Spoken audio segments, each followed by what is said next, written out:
We have the great privilege of meeting with the ambassador and also his companion Gita, and it's been a great fun time. And I'm very privileged to introduce His Excellency Peter Taksoe-Jensen, Ambassador of Denmark to the United States. Peter Taksoe-Jensen became Ambassador of Denmark to the United States on September 16, 2010. Having previously served as an Assistant Secretary General for Legal Affairs at the United Nations since 2008. Ambassador Taksoe-Jensen has also served various postings in the Danish Ministry of Foreign Affairs, including Undersecretary for Legal Affairs and Head of the Legal Service, and Head of the Section of the Department for Legal Service, and Head of Section at the Department for Security Policy. As you can see, he's an attorney. In addition, he was a counselor and a head of section for the permanent representation of Denmark to the European Union, as well as the first secretary of the Royal Danish Embassy in Vienna, prior to which he was head of section of the Danish Ministry of Foreign Affairs and at the Danish Ministry of Justice. Other activities include chairman of the Danish Government Commission on the Red Cross and lecturer for the numerous courses on EU law and negotiation and procedures and techniques. It's my great pleasure, and please welcome with me Ambassador Peter Taksoe-Jensen.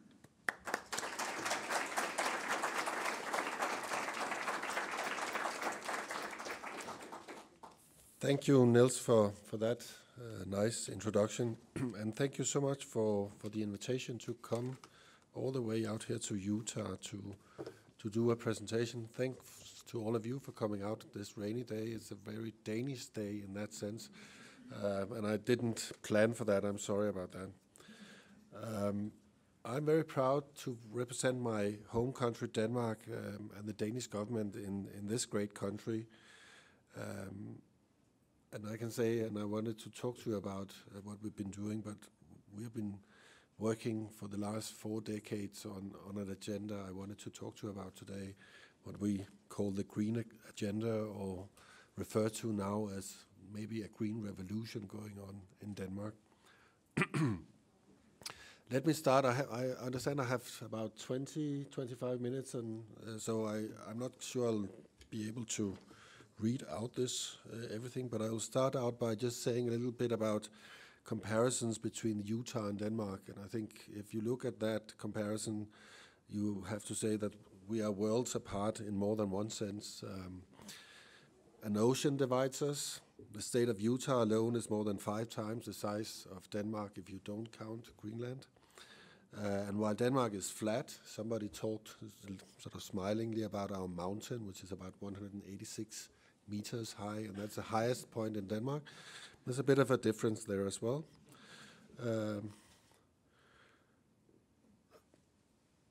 We also have experiences here in Utah with heavy snowfall in the winter to above 100 degrees Fahrenheit in the summer. That's not so usual in Denmark, where it's normally mild and wet and cold and not so hot in the summer. So there's a lot of differences, but there's also things that we share, things that we have in common.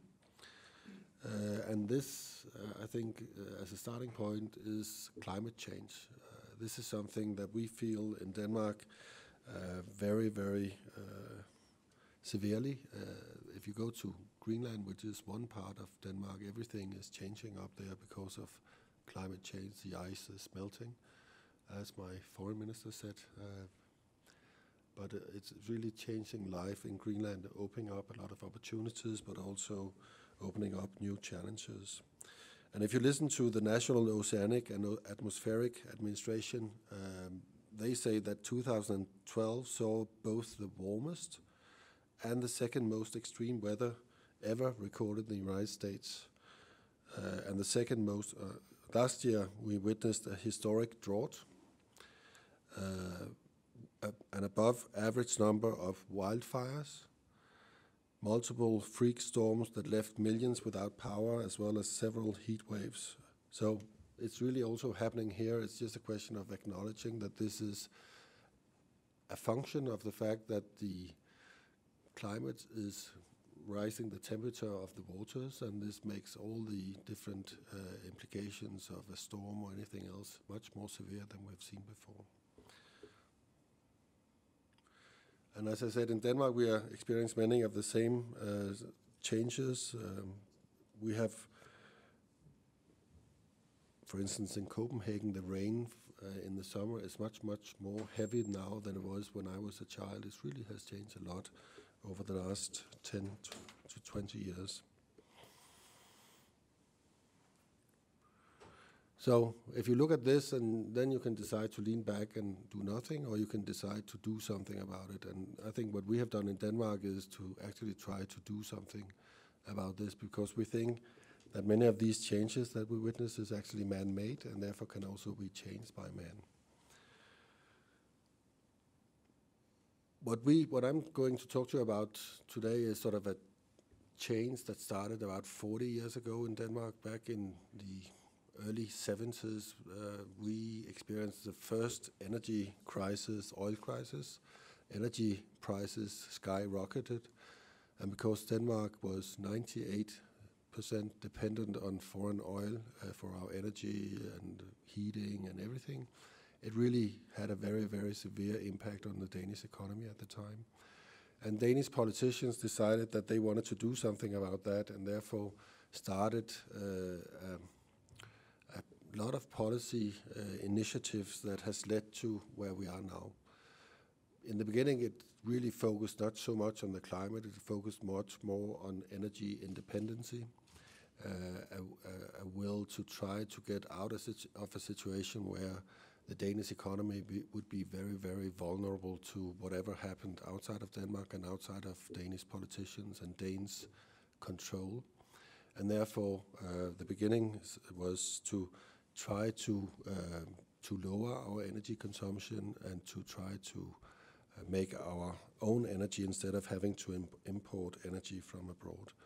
And now we've come 40 years down the road, and we are in a situation where we are 100% energy independent. This is not only because we didn't want to buy any foreign oil, it's also part of it, I have to acknowledge, because we actually managed to drill a lot of oil out of the North Sea. So that was one helping factor that led to a situation where we can now totally control our energy pattern. But there was an incentive that led to much of the situation that we have now, which was that Danish politicians decided when energy prices went down again to keep energy prices high, done with taxes in many different ways, and done because that is a very good incentive to make people think about the use of energy and other resources like water, and thereby having a driver for all Danes to actually start thinking about switching off the light and do stuff to be more energy efficient. And through a lot of policy initiatives that was put in place by Danish governments from the mid-70s until now, we have become the most energy efficient country in Europe, and this means in the world.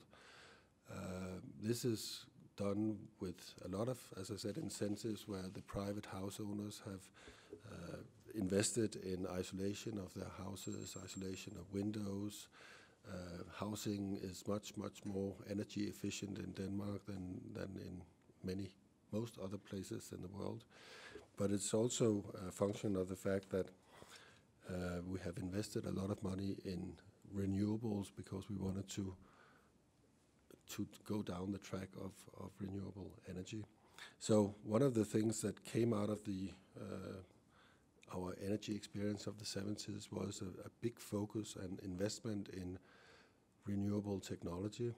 Sort of the first big wind companies in the world was a Danish company, or Danish companies. The first large wind turbines were built back in 75, 76 in Denmark. And now, if you look around the world, I think the number is about 3 out of every, I just have the numbers here, out of every 10 windmills built around the world is actually built with Danish technology.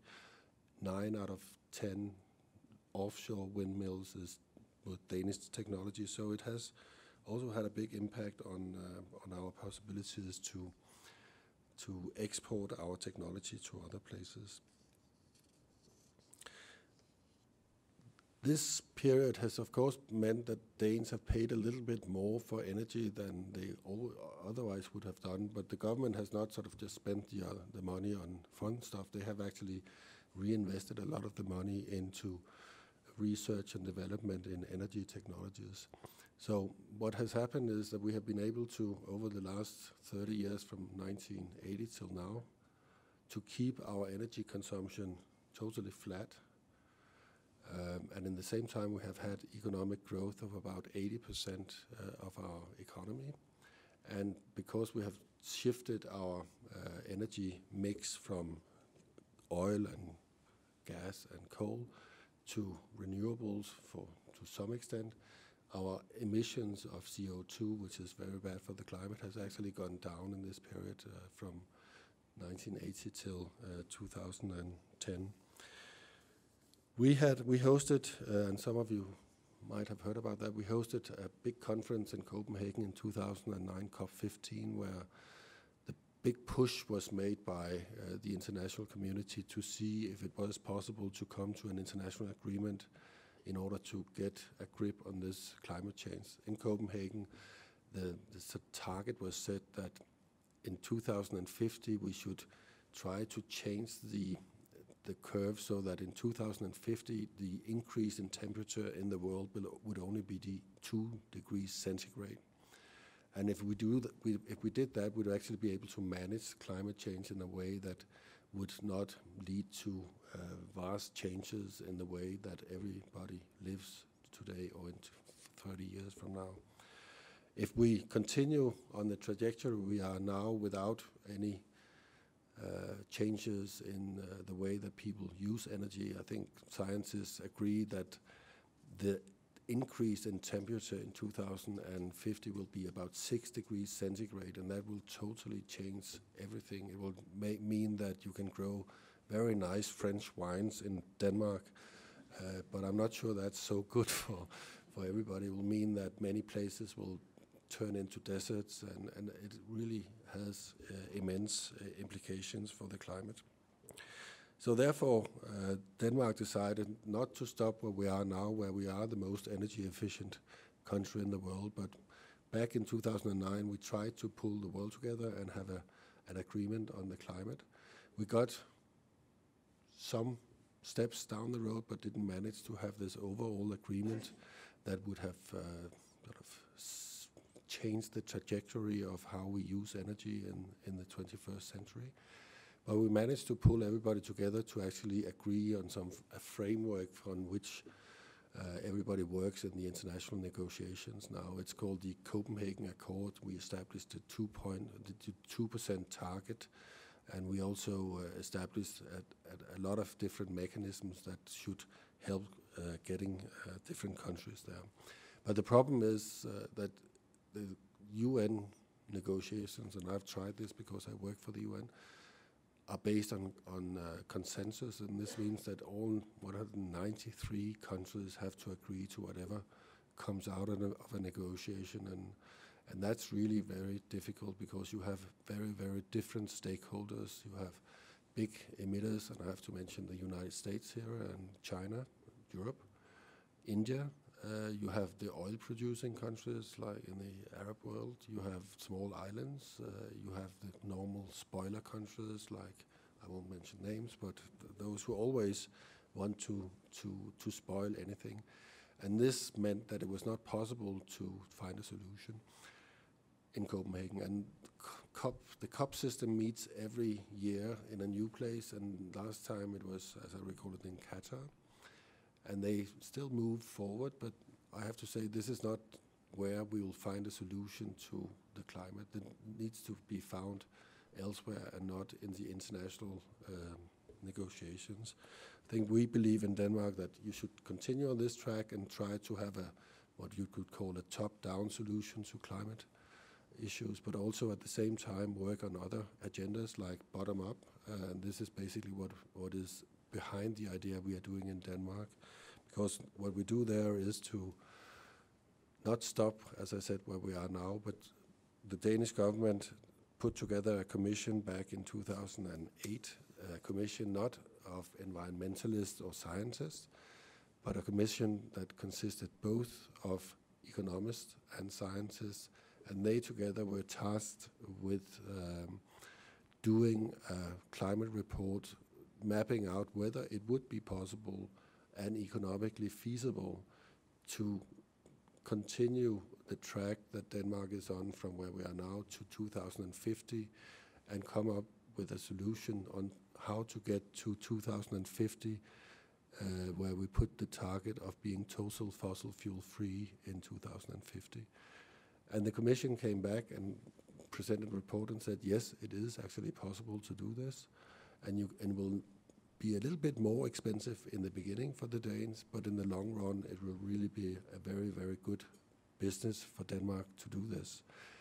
And based on this report, the former Danish government put together a compromise, an energy compromise, and this agenda is one of these agendas that are very different from the way this is treated in the United States, where it seems to be one of the grounds that Republicans and Democrats love to fight over is climate and energy, but in Denmark there's a broad political consensus that it actually makes a lot of sense for our economy to have a broad cooperation on our energy and climate framework. So the government that we have in place now put forward a proposal that actually maps out how you can get from where we are to a totally fossil fuel free society in 2050. And this is not only sort of electricity consumption, it's also heating, it's transportation, it's industry, it's all over the place. And the government, as part of this, also made a big, broad compromise in Parliament where all the political parties, or almost all the political parties, supported a solution where you set aside a lot of government money that you invest in getting to these targets. And they've put in place targets of how you would, benchmarks of how you get all the way from where we are now to 2050 with no fossil fuels. We already came a long way. I think the energy coming from renewables is now about 30% of our energy consumption. The ambition is that in 2020 it should be 50%, and in 2035 all energy for electricity should be produced by renewable energy. So in order to get there, the government has decided how are we going to produce energy from renewables, and they are investing in offshore windmill parks where you can actually get all this energy that we need when we get rid of all the coal and gas utilities that we have now in Denmark. So we have actually set the money aside to invest in these parks, but we also invest in biofuels, which is also a very clean way to get clean energy. What basically what was done was that we looked around and thought, well, how can we actually make renewable energy in Denmark? We don't have mountains, as I've already hinted, so you don't have rivers where you can get hydro power like in Norway or Sweden. We decided that we are not going to have nuclear power because there has been a long tradition of opposing nuclear power in Denmark for many reasons. So therefore we looked around and we have a lot of wind in Denmark and we have a lot of pigs in Denmark. It's about 25 million pigs to the 5 million Danes, so there's a lot of biogas coming out of that if you treat it the right way, and that has actually been treated the right way, and a lot of investment has been made in this. So the government has actually set out, and there's broad political consensus to get to a situation in 2050 where we also in the transport sector will come out without any use of gas or oil or anything of that kind. I only have 5 minutes, so I'll just skip some pages. One thing that is really important in all of this is that, as I said, the Danes are paying a little bit more, or maybe much more than you do for energy. Here in this country now you have had the green, what I call the shale gas revolution, that has really changed everything here and will make this country a little bit greener, but not green enough if you compare to the needs. But in Denmark we pay a lot of green taxes in order to keep people incentivized to do the right thing. A gallon of gas, I think in Denmark is about $11. It's $3.60 here. So that's just one thing where people either drive a much smaller car, which you can get from A to B in a car with 1.4 liter engine or a 4 liter engine, and it's actually the same ride. It sounds a little nicer with the engine in a 4 liter car, but you get there just the same way. So that's one way. Having high energy prices will incentivize people to buy much more energy efficient cars. We also have a lot of Danes biking in Copenhagen, where I come from. A third of everybody going to work actually takes their bike to work. Another third take public transportation, and this is also energy friendly and clean. And then the last one are the car drivers that are being challenged in Copenhagen. We have this situation now. It's very difficult. I drive a car in Copenhagen, which is actually stupid nowadays, but because you have all these bikes and they have priority all over. And now actually we have a new problem in Copenhagen, which is congestion on the bike lanes. It's a big problem, and what you do is to create green waves on many of the sort of central streets in Copenhagen, and that's not green waves for cars. No, it's for bikes. So you have to if you go by a car, you have to sort of take the speed of a bike in order to have a green wave. Otherwise, you'll just stop at a traffic light every now and then in order to get further down the road. But all this is coming back to us, we believe, because if you look around the world, look to China, look to India, their economic development has just started, even though China's economy is only half of the US economy and it is the second largest in the world. It will grow immensely over the next decades. There are more than 1 billion people, and a lot of people want to get into the middle class, have all the things that we have in the West. And this means more cars, more appliances that use electricity, more of everything that will drive energy prices up. And at the moment, you have shale gas, so for the time being, shale gas is going to keep energy prices at a reasonable rate here. But if you look around and look and think about the energy consumption in some of these emerging markets like India, where there are also 1 billion people, and China, there is no doubt that energy prices is going to be much, much higher than they are today. And if you are in a situation, and we hope to be that in 20 years, where you actually build your own system and can create your own energy without being dependent on that development in price, it really makes a lot of difference for your economy, because this, once again, is where we get out of a situation where our small economy will be vulnerable to whatever happens to the oil price or the gas price or the coal price. We can just keep our energy prices where they are. So now we spend a little more, but we believe in the long term that everybody else will have to look to us to actually get cheaper energy, and we think renewable energy will be cheaper in 20 years, much cheaper than it is now. Trick is to get from here and to this transition, and that costs a little bit of money, and a lot of political will we have that political will in Denmark. Unfortunately, it's not the same all around the world. Thank you for your attention. I'll take some questions.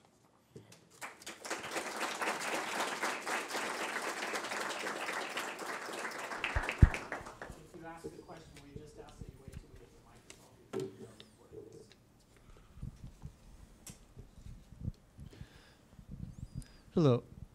I wanted to know, what has Denmark done, or what is it doing to prepare the electrical grid for using renewable sources? Thank you for that. That was actually some of the part of the speech that I skipped, and I'll see if I can remember. But it's really one of the challenges. We are a small country compared to the United States, where you have a lot of individual grids, so it's much more difficult here, because to make the whole thing work together here is really a big task. But in Denmark, it's a small country, so the grid is not so large. But it is really a challenge to actually integrate renewables into the grid, because, well, you have to have some way of storing the energy when the wind is not blowing and things like that. So we are working very much on what we call a smart grid, where we try to make energy consumption happen when there's cheap wind energy and not happen when you don't have that. And that is implying a lot of interaction between the utilities and the consumers, and a lot of metering, so that you actually, what we want to do and what we're working to do is to create a situation where the consumer can decide when to buy the electricity, and it will be cheaper at night when nobody is watching television and so on, so that you can actually spread out the energy consumption, and thereby creating a smart grid by having all these measurements. You can also now build that into your washing machine, that it only washes when the price of energy is at a certain level, and so on. And that's being done now, so that you can actually store energy better and use it when it makes sense. So the grid is something where we are investing a lot of money as well, in order to have a smart grid that can be used, so we don't need to burn coal to heat our houses or anything of that kind.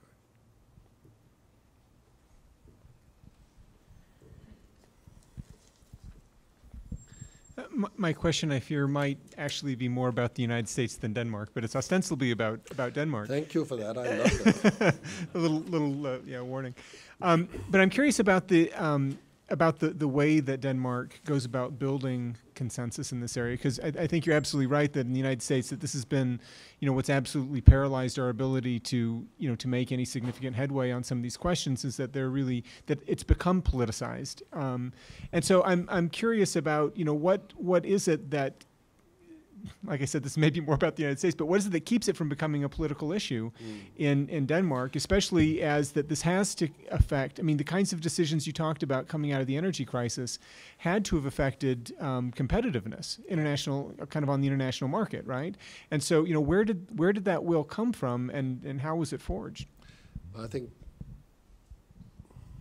it has to be answered in a broader way, if I can do that, because one thing I was very surprised to learn when I came to Washington, and you only really realize it when you actually start watching what is going on or not going on in Washington, to understand or start thinking about the differences and why is the Danish political system more efficient than the American. And I think the first answer to that question, and that's in a very broad sense, is that if you look at the political debate in Denmark, you have two parties. We have 9 or 10 parties, and 8 of them are in parliament.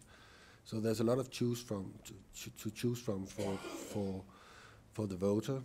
But at the end of the day, the discussion is not about totally different directions of the society. It's basically, there's a broad consensus in Danish politics that whatever we do, we want to have a situation where we maintain our welfare state. And the discussion is how to get there. It's not what the end goal is. And that is a very big difference, because this means that when you have a discussion about energy in the 70s, or do we put a carbon tax on our industries so that they are less competitive, and then you can have a discussion where as long as people agree on the end goal, you can actually find a compromise. And in Danish politics, most of the very big issues are dealt with in a broad political consensus. And that's a tradition. I think Scandinavians are built like that. We don't like sort of argument and disagreement. We like to actually come to an agreement at the end. Now, going back to Washington, if you look at that and think about what is it actually that's going on, it's really two different political systems that people are promoting, and they are not at any time coming close to being the same. And whenever a Republican or a Democrat is taking a stance on an issue, he also thinks, well, how is that going to bring me closer to my political goal? And since that political goal is not in the total opposite direction, but almost, then it becomes very difficult to find compromise. And energy, it's really strange to see how this country, you have an enormous chance now. You have just found something that should sort of be something that would be the foundation for the American economy for this century, because shale gas is really a game changer. And you can't do an energy compromise between the two parties and do the right framework, protect the environment, and also ensure that fracking is done in the right way and that the right people get the money out of it. It's not only the companies, but also a little bit of taxes and stuff like this. It's not possible because it is part of this game, and this one small example of this dysfunction of your political system in Washington. Because the problem is that we have a parliamentarian system where if you have 51%, you can rule. But that's not really the way Washington is working. You need to have more than 50% in order to rule, because you have so many minority protection built into your system, and your system is built on individual representatives coming from each state and not really being party affiliated or always voting with their party. And they do that nowadays. They didn't used to do that, and that's really undermining the whole system. So good luck, Noam. No, I'm very hopeful for the U.S. because, I mean, as I normally say, you have had this system since the beginning, and in the beginning there was not much, and now you are the only superpower in the world. So something can be done, even though you have all these checks and balances built into it. At the moment, it just looks a little bit bleak, I have to say. But I'm sure it will change.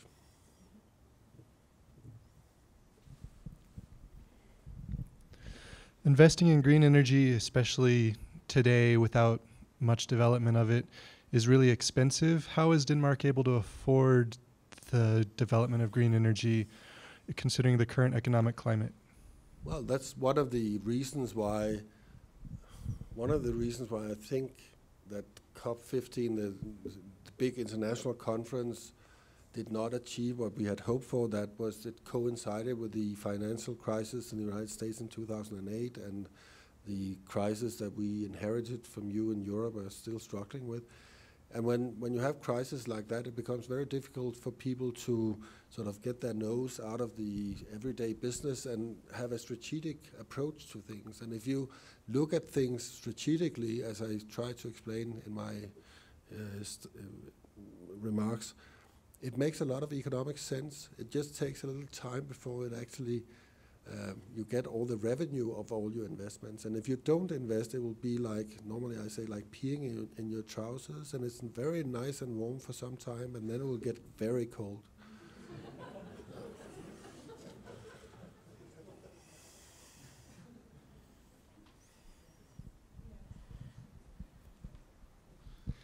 You mentioned that you kind of noted that Denmark is obviously a very different place than many other countries in the way that they can use green energy because of their resources.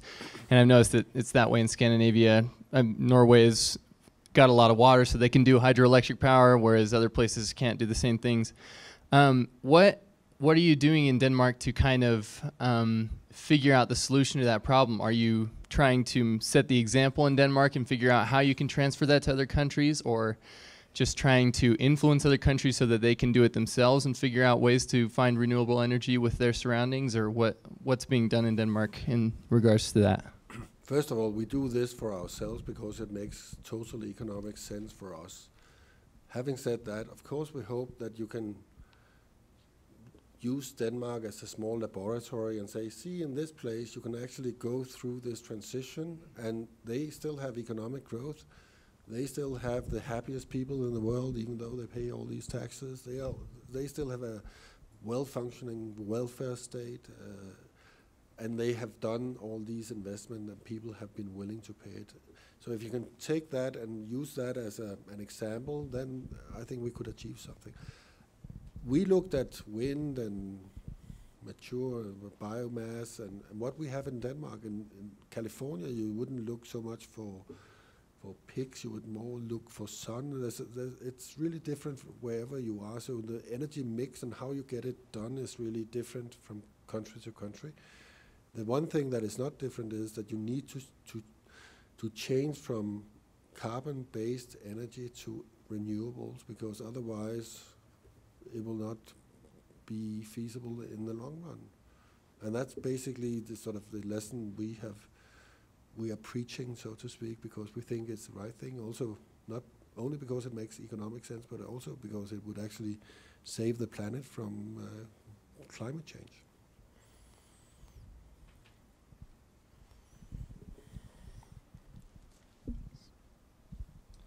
I know that you mentioned that Denmark was very independent or dependent on other countries for its energy previously, and that's what kind of sparked the change of energy policy. But I also know that Danes in general are very positive about the environment. The citizens are all very pro-green. So what do you think has led to that culture among the citizenship in contrast to other countries that don't have that same interest? Well, that is true, and that's something I also forgot to mention, that there is a very high support in the Danish population for protecting the environment, to find renewable energy sources, to eat clean food and so forth. And the short answer to that, I think, and I believe, is political leadership. I mean, if you have political leaders that are screaming in 4 different directions, the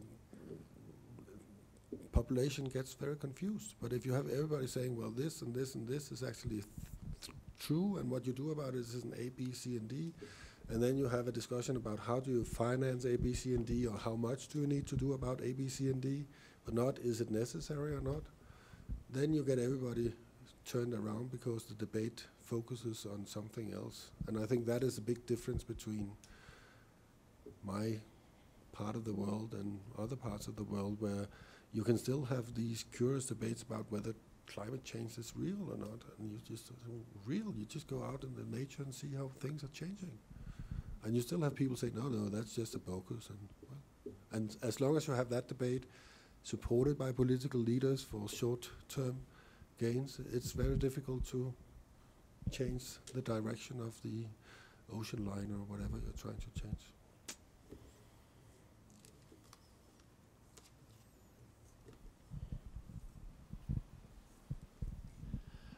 I wanted to know, what did industries do to either become more energy efficient or cut their energy use?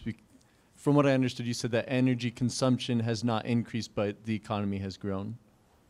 But there's a lot of different things. The government has put in place targets for industries so that they need to use less energy in order to produce the same things. And this means that this is not only public investments, also private investments driven by political incentives created by government. But if you tell as an industry that you have to lower your emissions by X% in 10 years or 15 years, and otherwise you'll be fined, then people will actually do it. It's a question of putting in place the incentives, and that's the way it's been done. Yeah.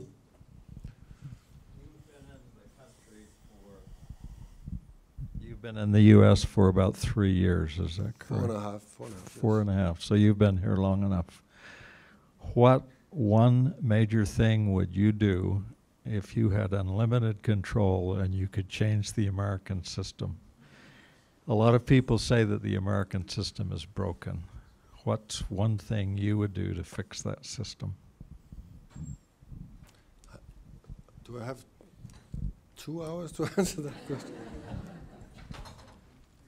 No, I think it's a lot of. I think you have a very healthy system. It's just run into some problems at the moment, and I think much of that has to do with the way that politics are working locally. I think one of the problems that you see is that 20, 40 years, 30 years ago, you had in the House of Representatives, and this has been measured, you would have about 200 people in the middle where their views on many issues overlap. And now there's no overlap whatsoever. And then you start thinking, how can that be? Because that's not very easy to make compromise if you don't have any overlaps. And my conclusion is that it's the way that you actually elect the people who run for office. The problem is that you have made all these redistricting and stuff where it's very safe to be a Republican or a Democrat, and in most of these districts around the country, for the House of Representatives, people are quite sure they get 65–70% of the vote. So the real competition becomes who gets to be the nominee in that congressional district. And there you have a broken system in my view, because there it's the base who goes out and elects in the primaries. And this means it's normally people far further to the right or to the left of American politics are actually influencing who runs for office for the one or the other party.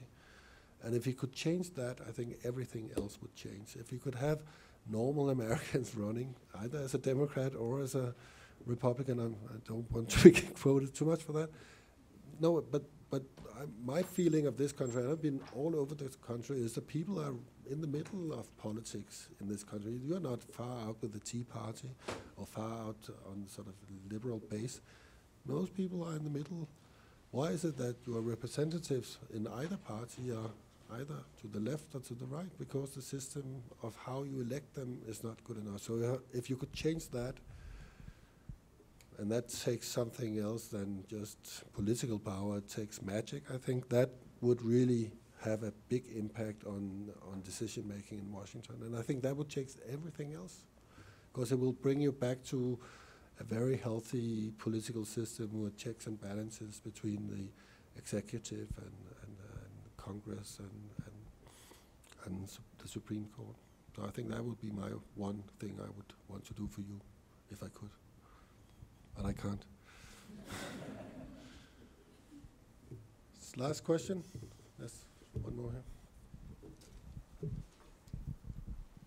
Well, to follow up on one of the previous questions about energy efficiency, and you mentioned that a lot of this has been legislated. You simply put into place that these are the targets, and if you don't reach them, you have to pay fines or whatnot. What keeps these industries from simply leaving Denmark?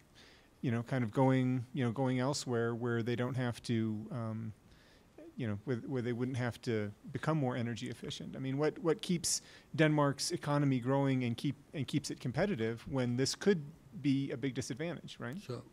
It's not. I think that's a problem that we are still struggling with, to keep up the competitiveness, because we put this little extra burden. It's not that much, but it's a little extra burden, and it's sort of. If you have an American company that wants to decide where to establish itself in Europe, then that might be something that changes the mind, and they go for Ireland or something else. But the big way that has been done is much of the revenue from the green taxes has been used to lower the rates for income tax and for business tax. So that has been cheaper, and in that way you have settled or leveled it out, and not totally, but you actually can get very good labor and not so expensive in Denmark, because the taxes has gone down significantly, even though we still pay the highest or second highest taxes in the world. Pia? So wait for the mic. There were a lot of problems with Muslims coming into Denmark a few years ago, and you really notice it everywhere, and there's been a lot of problems with it. I'd like to know, what's the situation now? Is it getting better? Are they becoming Danes in many ways? Are the Danes becoming more understanding of them? Or tell us a little more about that whole thing. Well, this is something which is very difficult to explain totally to a country which is made up of immigrants. And this is the biggest difference between the United States and Denmark. And to explain why is not just so that you integrate everybody who comes to your country and like that, and it's so easy here, so why don't you just do it? I think one of the things that people have to remember is that we, Danes, I normally say we are a tribe, we are the hobbits, and we like to do things the way we did it the last 1,000 years. We have a queen or a king, and everything should be like it used to be. And we are changing things, but we do it together. And then when people come from the outside and do not want to do things the way we do it, then they are strange and it's difficult. And we don't want, at least don't want to change our tradition, which has been there for 1,000 years, is the thinking or the mindset of the Danes. If you look at the challenge, we have about 700,000 immigrants in Denmark, which is, no, sorry, it was about 10% of the population now. It has gone from 4 to 10 over the last 30, 40 years. And most of these immigrants are Muslims, so very different in approach to life than Danes. And some of them have integrated into Danish society because they decided, okay, we give up, we'll try to live the way the Danes do. Some haven't because they have sort of been in their own enclaves. The best example is Somalis, which are very, very difficult to integrate because they stick to themselves. It's only the men who go out in society. The women and children do not speak anything but Somali. And you have the same challenge here in St. Paul, in Minnesota.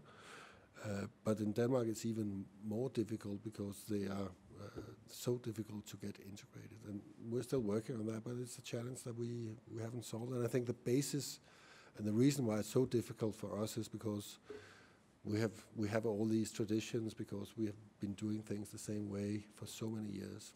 And then there's a little extra thing, which is the sort of the Danish approach to people coming to Denmark and wanting to be part of Danish society and not contributing so much to Danish society, and then have all the benefits. And the benefits are a lot because we have the welfare state, and that's really difficult to explain to Danes. You have to pay a little bit more in taxes because these people are in distress and we need to help them, and they're not willing to work for the society, and that becomes a friction in Danish politics. Thank you very much. Thank you.